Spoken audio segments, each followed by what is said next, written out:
Le film Par amour d'Élise Ozenberger a été présenté en avant-première lors de la 16e édition des Arcs Film Festival. La projection a été suivie d'un échange avec la réalisatrice et l'actrice principale, Cécile de France, qui ont pu répondre aux questions du public. On vous laisse écouter ce moment et découvrir nos autres podcasts. Bonne écoute! Élise Ozenberger, Cécile de France, bravo, très beau film. Merci beaucoup. Merci. J'espère que voilà, vous êtes aussi pris par l'émotion que je l'ai été quand on l'a sélectionné. Donc voilà, les questions-réponses, vous connaissez le principe. Je vais peut-être en poser une ou deux pour lancer le truc, et puis après, vous aurez la parole. Il y a un micro qui va tourner. Alors Élise, tu fais un délicat mélange entre un film un peu du quotidien et en même temps, il y a du fantastique. C'est vraiment un mélange assez original qui m'a beaucoup touché, interpellé. Pourquoi cette recette ?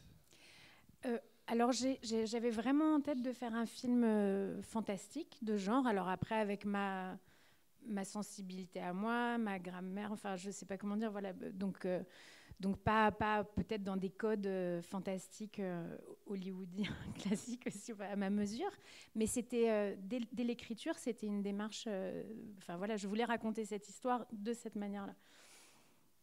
Et alors cette année, on a un fil rouge sur la jeunesse, les jeunesses et leurs défis d'avenir. Et là, on est vraiment sur un film intergénérationnel. Est-ce que tu crois qu'aujourd'hui, on a un petit peu couper le fil sur la relation parent-enfant? Il y a quelque chose où peut-être le stress du quotidien, oui, le fait qu'on n'écoute plus assez les enfants. Oui, le film est vraiment là-dessus, sur une famille qui aurait pu se perdre si ces événements merveilleux n'étaient pas arrivés dans leur vie, en fait. Les enfants, surtout Simon, réveille sa famille, en fait. Donc oui, je pense ça, c'était important pour moi de parler de ça, d'écouter les enfants, leur faire confiance et s'écouter en famille, en fait, au-delà de ça, quoi, que le dialogue. C'est une famille qui, au début du film, ne se parle plus beaucoup, ils ont peur, voilà, donc c'est... Ouais. Est-ce qu'il faut retrouver un peu son enfance pour retrouver le contact avec son enfant? Moi, c'est un peu ça que j'ai retenu. Moi, j'ai imaginé le film en regardant mes enfants jouer, donc c'est vrai que je pense qu'on gagne à garder une part d'enfant vive en nous, même en étant adulte. Ouais. Et Cécile, qu'est-ce qui t'a intéressé quand tu as lu ce script ? Exactement ce que vous dites tous les deux, c'est qu'Élise, quand la première fois où je suis venue chez elle, ce que j'avais déjà perçu dans son scénario, mais c'est que je me suis dit, elle est totalement connectée à son âme d'enfant. Je me suis assise sur un siège, j'avais un énorme nounours E.T. derrière moi, il y avait des bouquins de Spielberg avec ses enfants qui étaient là. Je me dis, voilà, une personne qui, comme moi, c'était vivant, considère que c'est vital, que c'est important de rester connecté avec sa part d'enfance. Non seulement pour nous, on a la chance de faire un métier artistique et ce qui nous permet de stimuler cette part d'enfance et qui font de nous des adultes heureux. Et en tant que maman, puisqu'on est maman toutes les deux, d'être connectés aussi avec nos enfants, quoi.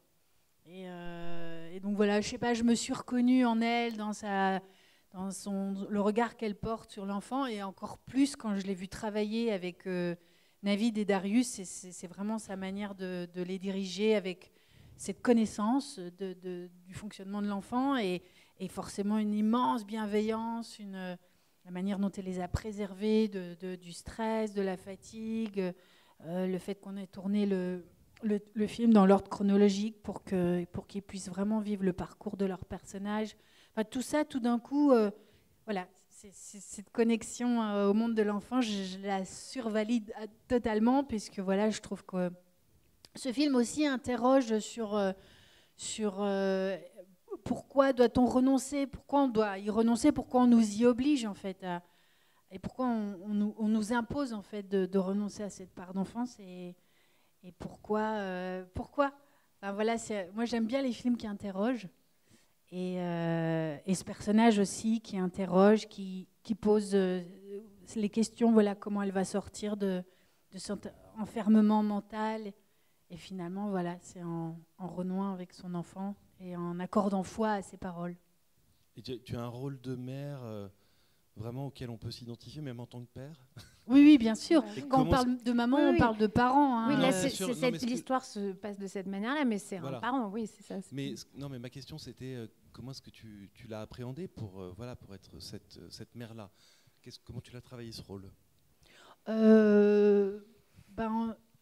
Pendant la préparation, c'était important pour Élise qu'on crée de véritables liens avec Navid et Darius.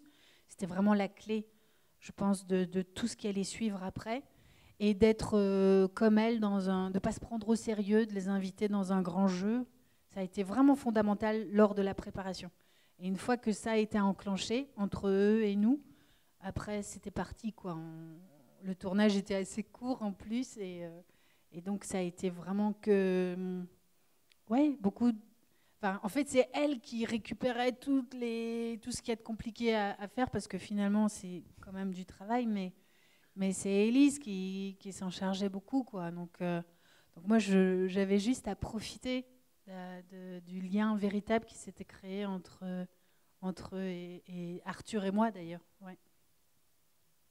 Est-ce qu'il y a des questions dans la salle? Une salle timide, oui, une question là-bas. On va vous passer un micro, peut-être. Moi, je suis hyper impressionné de ce qu'on a demandé aux enfants.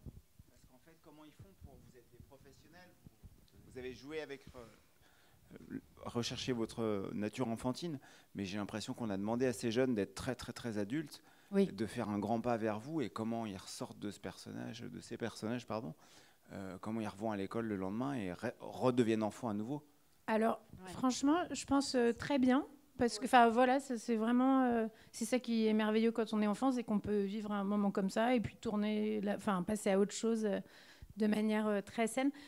Non, on les a préservés de ce qui pouvait être un peu compliqué pour eux, même dans la dramaturgie de l'histoire. Moi, je leur préparais chaque semaine. Alors, ils n'ont pas lu le scénario précisément, parce que c'est un peu indigeste quand même pour un enfant de lire ça. Mais en revanche, je leur ai bien écrit toute l'histoire en leur expliquant tout ce qui se passait. Mais chaque semaine, je leur précisais ce qu'eux allaient faire. Donc, j'essayais de vraiment les inclure très fort. Qui comprennent bien ce qui se passe, en fait, quoi. Et on a eu une équipe... Cécile, en premier lieu, bien sûr, Arthur, mais une équipe technique aussi très, très bienveillante à leur égard. Donc, non, je crois qu'ils étaient heureux. Moi, j'aurais aimé savoir ce qu'ils pensaient les enfants du scénario, du film, voilà, leur ressenti à eux. Alors, si vous le savez. Oui, alors je sais que ce qu'ils m'ont dit. Je sais pas. Peut-être qu'ils diraient autre chose. Mais non, ils étaient très engagés dans l'histoire. Ça leur plaisait de raconter cette histoire. Ils étaient chaque étape, que ce soit la découverte de Charlie. Enfin, il y a eu plein de moments comme ça dans l'avancement de l'histoire où ils étaient très investis. Quand Darius a dû sauter dans la Moselle. Enfin, voilà, tout ça, c'était des événements. En fait, chaque semaine était ponctuée par des événements très forts pour eux. Donc... et l'histoire, alors peut-être que l'aspect plus sur le couple, sur la charge mentale de la maman, forcément, c'est des enfants, c'est pas des tout petits enfants, donc ça a dû les faire réfléchir aussi sans doute à des choses de leur quotidien à eux, certainement. Ça, j'ai pas échangé de manière aussi intime avec eux sur ça, mais oui, je pense qu'ils étaient touchés par l'histoire. Ça leur tenait à cœur, en tout cas, de défendre ces personnages-là. Oui. Sinon, ils l'auraient pas fait. Moi, c'était important pour moi qu'ils aient envie de raconter ça. Sinon. C'est surtout avec le personnage de Charlie, en fait, que Élise les a stimulé leur imaginaire en les invitant dans cette proposition de cet animal dès les essais caméra, avant le tournage. Il y avait déjà de la part d'Élise une vraie réflexion. Et en fait, ils étaient spontanément, instinctivement, naturellement très, très investis par le biais de Charlie dans cette histoire, en fait. Et eux, évidemment, ne se posent pas de questions sur est-ce qu'ils sont fous, oui, c'est pas que ils n'ont pas du tout pose, cette lecture-là, en fait. On était au premier degré sur l'extraterrestre qui était Charlie. Voilà. En regardant ce film, la dernière scène sur les extraterrestres qui apparaîtraient dans le fond de l'océan m'a fait penser à un film que j'avais vu Rosemary's Baby, qui était à la fin un petit peu l'apologie du satanisme. Bon, j'avais 20 ans à l'époque, je ne me suis pas posé de questions. Maintenant, on connaît l'influence du mondialisme et de l'état profond sur le cinéma hollywoodien et sur les scénarios. Je me demande pourquoi cette scène. Ça ne me paraît pas innocent. Et je me demande s'il n'y a pas une influence sur ce film. Ah bah, y en a plein d'influences, ça, c'est sûr. Il y en a beaucoup, beaucoup. Mais j'ai du mal à suivre le fil par rapport à Rosemary's Baby. Pardon. Alors, Rosemary's Baby, c'était l'apologie du satanisme. À la fin, on voit que le bébé qui naît a des écailles comme le diable. Voilà, donc, bon, on sait que l'état profond est satanique. Enfin, après, on peut je le pense croire. que c'est peut-être une lecture. Moi, je l'ai bien en tête, le film aussi. Mais je pense que ça peut être aussi des fins qui invitent chaque personne à peut-être y projeter. Je pose ma question différemment. Oui. Bon, l'État profond essaye d'assouvir les peuples. C'est politique. Hein. Et il a essayé de faire peur avec les épidémies. Et on sait que son dernier recours, ce sera de faire peur avec les extraterrestres. Alors là, moi, mes extraterrestres, ils font pas peur du tout, je vous rassure. Bon. Vraiment, il est que... Mais je voulais savoir si c'était innocent, c'est tout. Ah non, rien n'est innocent. Tout est vraiment rien. L'état profond, c'est toi, finalement. Oui, sans doute.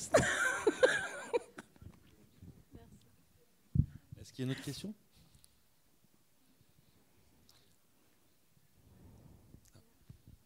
Je voulais savoir, quand vous démarrez le film, on est sur un film de société qui raconte l'histoire d'une famille et tout, et tu as posé la question, Guillaume, au début en disant, et après, à la fin, c'est une grosse surprise à la fin, mais finalement, je voulais essayer de connaître le message, c'est-à-dire on sort de la folie pour arriver à quelque chose qui est vrai, donc en fait, c'est un peu écouter vos enfants, où est-ce que vous avez voulu en venir quand finalement, parce qu'il y a une grosse rupture à la fin avec tout le reste, finalement. Parce qu'on finit par croire peut-être qu'ils vont s'en sortir en étant tous ensemble ou qu'il y aura une thérapie de groupe, je ne sais pas, mais en tout cas pas cette fin-là, quoi. Non, moi, je n'ai pas voulu écrire un film sur la folie. C'est pas du tout, ça n'a jamais été le propos, hein, vraiment. En revanche, oui, penser que cette famille, le fait qu'ils soient tous ensemble à la fin, oui, je pense que ça, c'est l'image la plus importante. Après, c'était important pour moi aussi de laisser cette fin suffisamment ouverte pour que, voilà, là vous me dites ça, d'autres gens m'ont parlé de choses très très différentes de votre lecture à vous, donc bon, moi j'ai la mienne, mais je n'ai pas forcément envie de vous l'imposer. Donc, voilà. Mais après, pour l'anecdote, j'ai été la semaine dernière en Inde, présenter ce film devant un public indien, c'était assez étonnant. Et alors en Inde, où les gens ont un rapport au monde beaucoup moins cartésien que le nôtre, enfin voilà, où les fables, les légendes habitent beaucoup plus le quotidien, j'ai pas du tout eu de questions sur voilà, la folie, enfin un aspect un peu clinique en fait de cette histoire. Donc je pense qu'en fait, c'est suivant voilà sa sensibilité, on va vivre cette fin d'une manière très différente, quoi.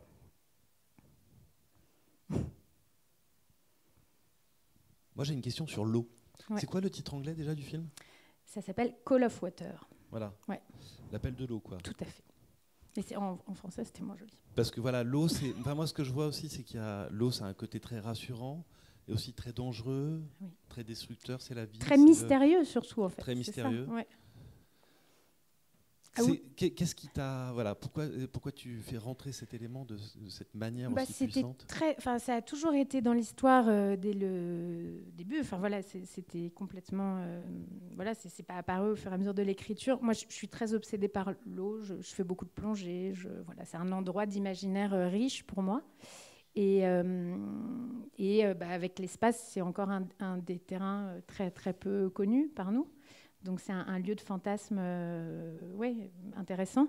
Et cinématographiquement, c'est vrai que c'était amusant comme terrain de jeu, quoi.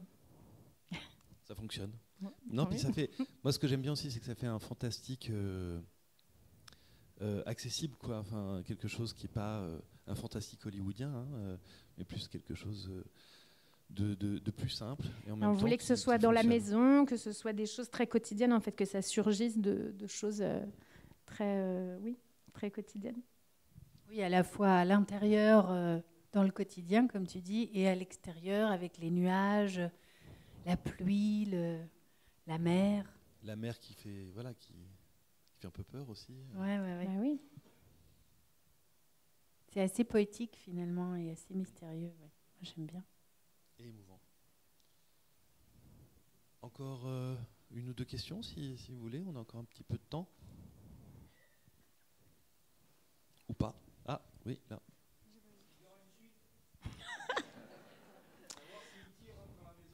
Bah, on Par verra. amour Je de... peux pas vous dire. Il revient. Je vous tiendrai au courant. Tu as des projets? Ah bah bien sûr. Bah, Mais raconte. c'est le début là. J'écris. C'est encore tôt. Je peux pas vous Tu peux raconter. pas. Bah non. D'accord. C'était un petit peu ça la question, peut-être aussi. Oui. Encore une question? Ou on en reste là? C'est bien comme ça? Bah avec plaisir. Ben, merci, Bah merci oui, pour vos beaucoup. réactions. Merci beaucoup. Merci.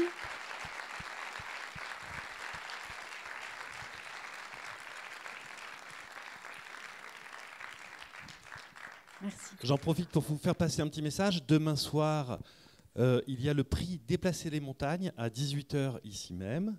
Et donc, vous allez voir le film Sauvage, qui est un très très beau film d'animation par le réalisateur qui avait fait Ma vie de courgette, un film qui était à Cannes, qui était à Annecy.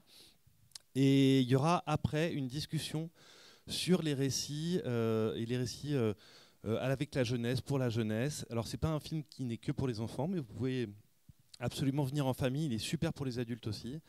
Et il y aura une discussion entre Claude Barras, le réalisateur, et Jérémy Régnier, voilà, qui est le président de CUT, Cinéma Uni pour la Transition. J'espère vous voir demain nombreux. Bonne soirée et bon festival.